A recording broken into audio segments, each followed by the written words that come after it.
30 white horses on a red hill. First they clamp, and then they stamp, and then they stand still. I didn't understand this riddle when I first read it in The Hobbit. It was probably because I wasn't old enough to really understand the book, except the secret imagined world. That part I understood perfectly. I used to escape in books a lot when I was a child, I guess because I knew of no other escape at that age. I've since discovered new ones, but that's besides the point.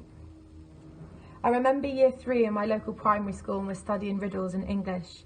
My teacher, Mr. Smith, asked us if we know of any. As if only a few hours earlier, this riddle came straight back to my mind. Mr. Smith was surprised I was already familiar with The Hobbit. I was just surprised I'd been able to remember something so vividly when other memories have faded to black in record time.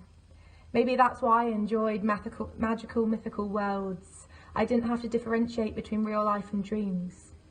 I suffered from insomnia throughout my childhood. I was always lying awake in bed at 3 a.m. reading stories. I imagined every world of every book, and they were welcome distractions from the pains of real life.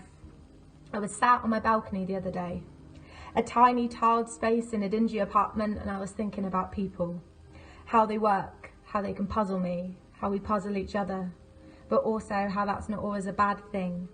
With new learning comes growth, and with growth comes deeper understanding, and now my lips crease into a smile whenever this riddle is mentioned because it reminds me of how far I've come. I taught this riddle in English class the other day, and even though the students guessed it almost straight away, I still don't think they're familiar with The Hobbit. And then I wondered if all imagined worlds eventually outlive their purpose, or if we somehow just forget and outlive their purpose of imagined worlds ourselves and call it growth. 30 white horses on a red hill. First they clamp, and then they stamp, and then they stand still.